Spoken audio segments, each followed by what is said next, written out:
Hey everyone, it's WiNGSPANTT, and if you're watching, you know what time it is. It's time for Duels of the Planeswalkers 2013, and today I'm playing Born of Flame. You've probably seen the Born Identity, and you know the Born Legacy, or whatever the hell it is coming up. But this is not in any way related. We're playing Born of Flame, that's Chandra's Burn deck, and it looks like this may be a mirror match. No, it is Goblins, holy shit. Now, Goblins is commonly talked about as the best deck in the game. Is it the best deck? I don't know. I think Goblins has its own weaknesses. Flame Break being one of them. We will get to that in a second. But, yeah, I don't think Goblins really has any artifacts I need to be afraid of, so I'm just going to drop this guy to stall on the ground for as long as I can. Flame Break, what am I talking about? 3 mana, deals 3 damage to each creature without flying, and each player creatures, okay, so blah blah blah. So basically what I need to do, is from a strategy point of view, to get Aeus over here, Aeus, I need him to fill his whole side of the board with goblins. I need him to empty those 6 cards out of his hand. Get him on the ground, get it on the ground, get it on the ground. And then Flame Break, make him waste all his cards. That's called card advantage, it's old school. He's going to attack for 1, of course I'm not going to block, so my 2/1 guy does not die. I pretty much can't do anything. I can't kill this 2/1 guy, this 1/1 guy over here. I probably should have just considered blocking it. But I want to see what he does. Now I'm going to leave some mana open, and I have the ability here to Flame Blast. Hold on, so people have kept asking me to show more of the cards I have.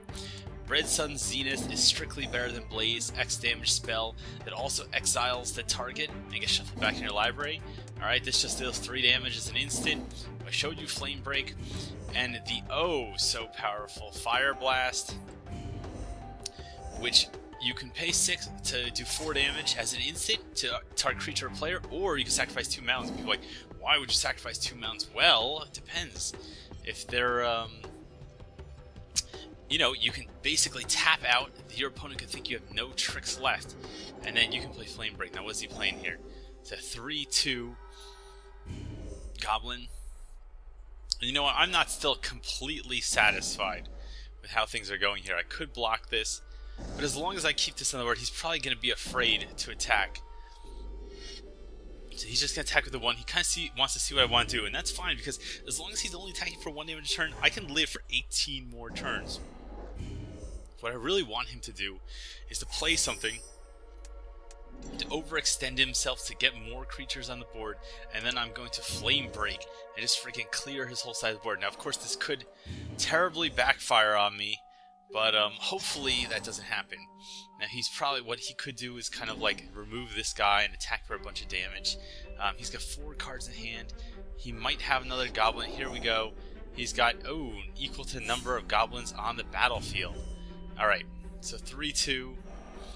Is he's just going to attack with that? No, he's going to attack with everything. Alright, so basically what my goal here is I'm going to block 3/2. Okay, I'm going to take 6 damage, which will bring me down to 12. And then I'm going to be Flame Break next turn, which is essentially going to wipe out his side of the board.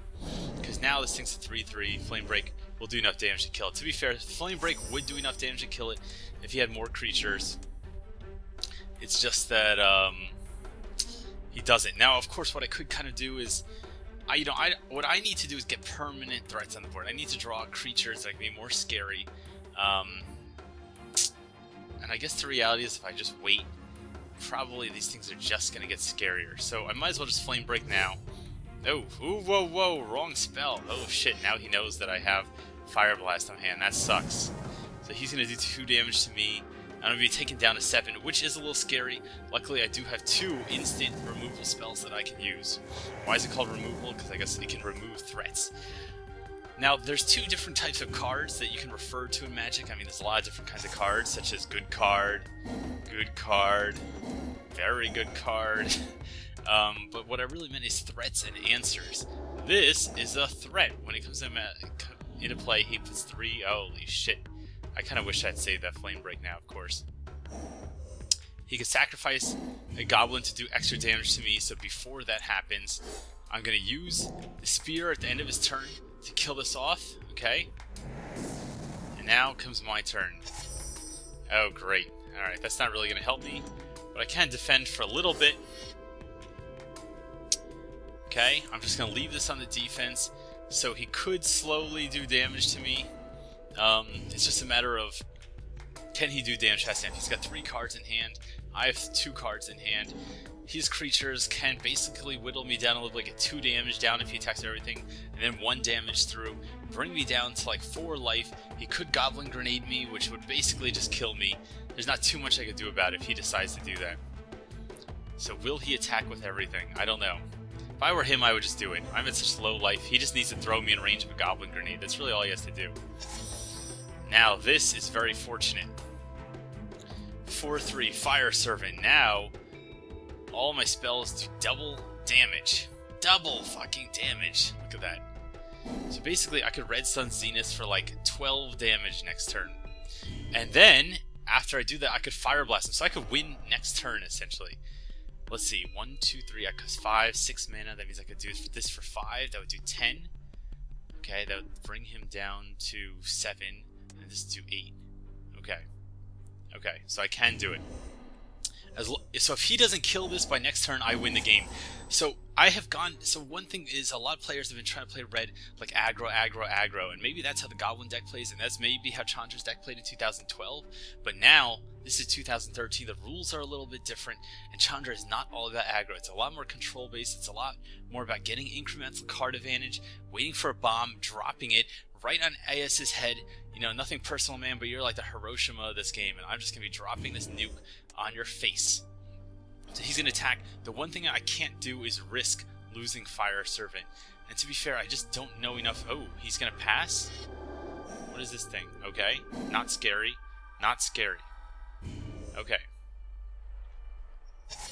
Alright, so basically I'm just going to nuke him. Alright here. Might as well attack first just to be safe. Okay. I'm going to get that 2 damage in. See if he pays the 1 to block with his 1/1 fly. Okay, I guess he's going to chump it. Maybe not. I don't know if he actually thinks it's worth. Okay. Alright, fine. He's going to chump it. And then everyone, I'm just going to go from Red Sun Zenith. 14 to his face. Or 12 to his face. Players. Alright, Aes. And it's been nice knowing you. But